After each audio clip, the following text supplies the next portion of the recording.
Hey guys, Sebastian Guerra here, and welcome to Guerra Financial Tips. Today I actually have a very special guest, and we're going to be going over this conversation that I've been having with him for a very long time, which is, does it make sense to get married from a financial standpoint? Or instead, does it make sense to actually not get married?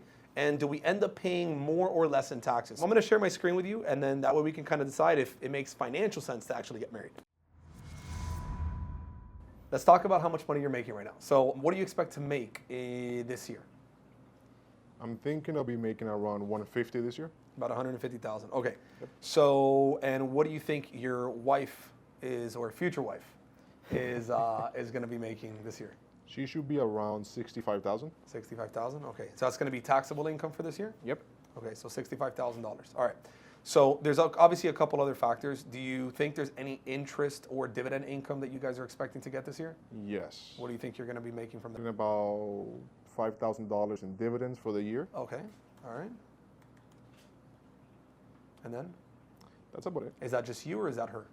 That's me. That's just you, the 5,000. Okay. Yep. Any rentals, royalties, or passive income that you're going to be having aside from that? Not this year. Okay. There's some capital gains though. So you're probably going to have some capital gains. Okay. So long-term or short-term capital gains? Short term. Short-term. What do you think you're going to be making in short-term capital gains? About an extra $6,000. So about $6,000. So you probably sold some investments and you made some money. Yep. Did she have any capital gains this year? No, she did not. Okay. So any qualified dividends? No qualified dividends. All right. Any contributions to 401ks or anything like that? Nope. All Roth 401ks. Roth 401ks. Okay. And what about her? Same thing. Same thing. All right. So there's no tax deductions from there. All right. So you guys are taking the standard deduction as well?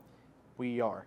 You guys are taking, each one is taking standard deduction. All right. So, and you guys live in Florida. So because you guys live in Florida, you have no state tax.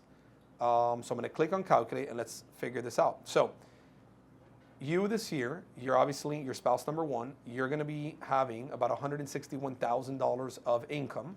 And obviously when you factor in the total amount of taxes you're going to pay this year, you're actually going to fall in the 24% tax bracket. And so that tells us that you're going to pay about $25,962 in taxes.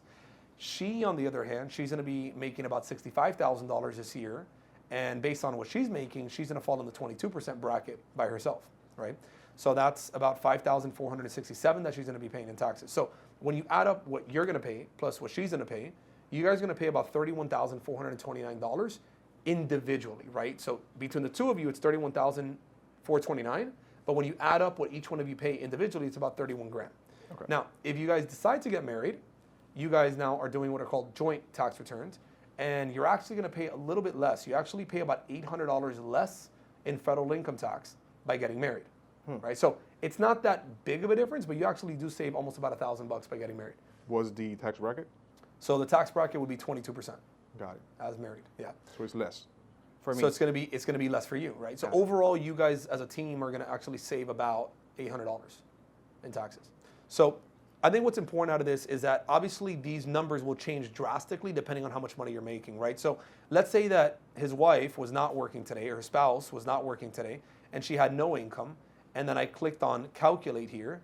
What would be the difference in the numbers? And it now makes a much bigger impact, right? So let's say that he was making $150,000 per year, and she right now was making nothing. Well, the difference is that him by himself, he's paying about $25,000 in taxes.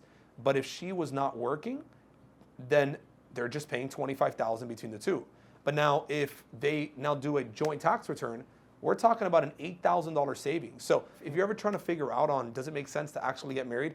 If you want to use this calculator, it's called the marriage calculator, and then it will actually tell you exactly how much money you're going to end up saving. Now that you're making the decision whether you're going to be married and you now understand the financial consequences behind it, whether it's good or it's bad, I think the next question that we have to now ask ourselves is, okay, what are the goals that you guys are trying to accomplish as a family now that you are going to be getting married? And so we have to think about 20, 30 years into the future. How much wealth do we want to have? And so if you want to be working with an advisor that can actually map out a plan for you and your spouse, just reach out to us. We can gladly set up a meeting with one of our advisors and we can build out a custom plan for your goals.